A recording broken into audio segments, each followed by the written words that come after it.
Assalamualaikum warahmatullahi wabarakatuh. Waalaikumsalam warahmatullahi wabarakatuh. Baik, selamat siang semua kawan. Baik, kita langsung pembelajaran masuk kita topik perawatan baterai pada kendaraan, yaitu Muhammad Chandra dengan NIM 23073093. Kita lanjut.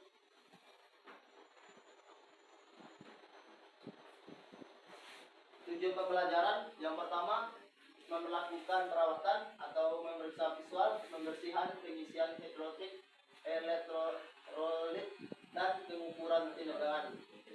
Dua, mengidentifikasi baterai atau mengenali komponen, fungsi, jenis baterai pada kendaraan dan menerapkan SOP. Dan ketiga, setiap pekerjaan dilakukan sesuai standar kerja dengan menggunakan alat pelindung diri. Lanjut pada lintas modul. Yang pertama, kita melakukan pembelajaran perawatan baterai kendaraan fase 3 SMK jurusan tingkat lanjut. Yang ketiga, kompetensi awalnya kita siswa mengenal komponen, fungsinya, jenis dan baterai. Lalu keempat, pencapaian pembelajaran, siswa mampu merawat dan perbaiki baterai sesuai SOP dan aturan K3. Lanjut materi intinya. Yang pertama itu komponen. Komponen baterai itu adalah mulai dari kotak baterai, sel, terminal, dan cairan elektronik. Bagian ini penting kita karena menentukan fungsi penyimpanan distribusi arusnya. Langsung kedua, fungsi baterai menyimpankan energi listrik ini dan mensuplaikan arus ke starter langsung ke listrik, menstabilkan tegangan. Langsung baterai sumber listrik utama untuk menyembuhkan mesin dengan listrik kendaraan.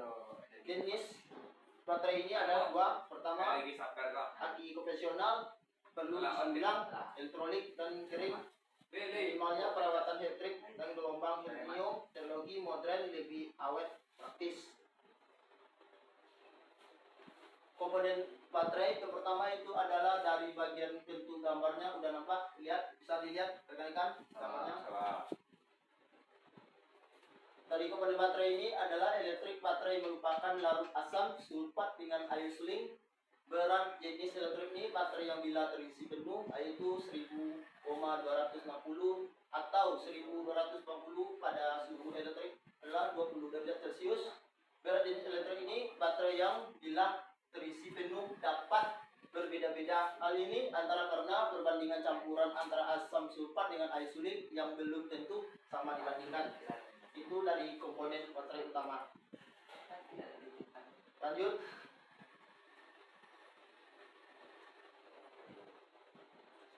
Pertama, baterai itu adalah tutupnya atau tutup ventilasi. Tutup ventilasi baterai ini sebagai lubang atau pengisi elektrik baterai. Pada suhu baterai ini terdapat lubang ventilasi ini sangat luar gas hidrogen yang dibentuk proses pengisian langsung karena gas hidrogen tidak mengeluarkan dari dalam baterai, maka baterai ini dapat meledak.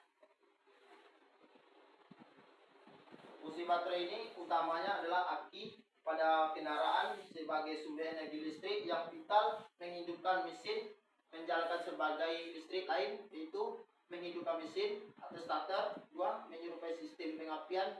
Ketiga, menyerupai sumber daya saat mesin mati. Empat, menstabil tegangan listrik. Yang kelima, cadangan energi. Jenis baterai adalah berapa? Itu pertama, aki basah konvensional. Konvensional ada 4. Yang pertama, aki ini menggunakan cairan elektrik merupakan asam sulfat. Yang kedua, kelebihannya harga relatif lebih terjangkau. Yang kekurangannya memerlukan perawatan rutin, yaitu mengecek atau pengisian ulang secara berkala untuk menjaga level cairan. Contoh seperti GS Astra aki mobil basah. Lanjut bagi kedua, aki kering atau machine free atau singkatan F. Teksturnya menggunakan cairan elektrik yang lebih kental atau dalam bentuk gas sehingga muatan cairan sangat minim. Kelebihan ini, aki kering ini bebas perawatan karena tidak perlu mengisi ulang karena air aki praktis, karena biasanya memiliki umur yang lebih panjang. Kekurangannya aki kering ini adalah harganya lebih mahal dibanding pada harga yang basah. Contoh seperti produk GS Astra, aki mobil F biasa, aki mobil Mercedes. Perawatan baterai ada 5. Yang pertama, kita memeriksa visual. Persoalan ini pertama kita ada cek terminalnya, ada kotak cairan pada elektrik. Yang kedua, pengukuran tegangan, kita menggunakan multimeter mengetahui kondisi baterai. Lanjut yang ketiga, membersihkan kerak putihnya bagian yang menghindari hambatan aliran listrik. Yang keempat, pelumasi terminal menggunakan prolim atau jeli untuk mencegah korosi atau karat pada bagian yang tutupnya. Lanjut kelima terakhir, mengukur elektrik menggunakan hidrometer untuk mengecek berat jenis larut asam sulfat. Itu perawatan dari baterai. Lanjut penyebab kerusakan pada baterai. Yang pertama kita ketahui korosi pada terminal aliran listrik terhambat. Yang kedua, kekurangan cairannya elektrik sel cepat rusak karena cairan asam dari baterai ini sering merusak besi. Yang ketiga ada overheat, merusak plat atau baterai.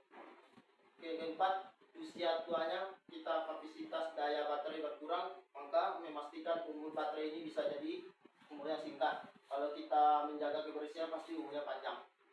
Kita cek langsung kebocoran fisik pada baterai yang tidak berfungsi. Kalau baterai tidak berfungsi maka kita ganti.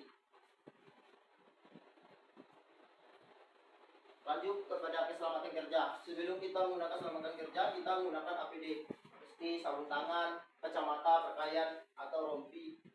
Lanjut kedua, SOP perlu berlaku sesuai dengan aturan yang diterapkan pada saat kita melakukan atau praktek. Yang ketiga, hati-hati dengan elektrik yang asam sulfat karena bersifat korosif, karena berbahaya kalau kena mata. Kalau kita menggunakan SOP atau peraturan yang diterapkan ketiga.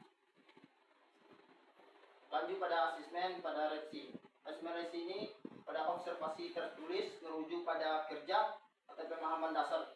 Lanjut asesmen sumatif ini praktis langsung perawatan baterai sesuai pada COP, aturan yang ditetapkan peraturan. Lanjut ketiga, refleksi. Siswa menyampaikan pengalaman pembelajaran sulit dan memasukkan untuk memperbaiki pembelajaran. Baik, sekian, terima kasih atas penyampaian materi kita pada perawatan baterai hari ini. Saya tutupi. Assalamualaikum warahmatullahi wabarakatuh. Waalaikumsalam.